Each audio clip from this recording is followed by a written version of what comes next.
पुण्यामध्ये सार्वजनिक गणेशोत्सव म्हणजे एक पर्वणी असते आणि या पर्वणीच्या निमित्तानं केसरीवाड्या शेजारीच आमचा भोलेनाथ मित्रमंडळाचा गणपती या ठिकाणी बसतो आणि या गणपतीच्या माध्यमातून या सार्वजनिक गणेशोत्सवाच्या माध्यमातून विविध उपक्रम या ठिकाणी राबवले जातात आणि हे उपक्रम राबवत असताना सामाजिक उपक्रमाच्या माध्यमातून समाजाला काहीतरी देण्याचा प्रयत्न या मंडळाच्या माध्यमातून सातत्यानं असतो। मग कोरोनाच्या कालावधीमध्ये केलेलं काम असू द्यात, महिलांसाठी केलेले उपक्रम असू द्यात, रक्तदान शिबिराचे कार्यक्रम असू द्यात, शालेय वाटपाचे कार्यक्रम असू द्यात, असे विविध कार्यक्रम भोलेनाथ मित्रमंडळाच्या माध्यमातून मंडळाचे अध्यक्ष करण मानकर, कार्याध्यक्ष हर्षवर्धन मानकर हे करत असतात आणि मंडळाचे सर्व पदाधिकारी याच्यामध्ये सहभागी होत असतात। साधारण 57 वर्ष या संपूर्ण या सार्वजनिक गणेश उत्सव मंडळाला झालेली आहेत। यावेळेचा देखावा केदारनाथ मंदिराचा केलेला आहे आणि हा भव्य देखावा पाहण्याकरता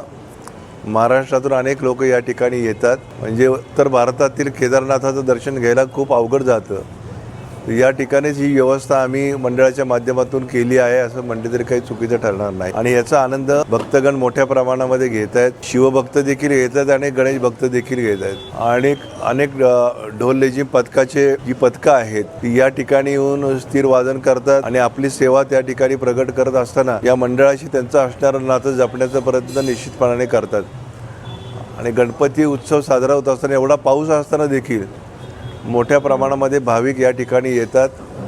लोकमान्यांना अभिप्रेत असलेला गणेश उत्सव या मंडळाच्या माध्यमातून खऱ्या अर्थानं पुणेकरांना देखावा दाखवण्याचा प्रयत्न सातत्यानं करत असतो आणि इथून पुढच्या कालावधीमध्ये देखील अशाच पद्धतीचे देखावे समाजाला भावणारे असतील या दृष्टिकोनातनं मंडळाचा प्रयत्न हा निश्चितपणे असणार आहे।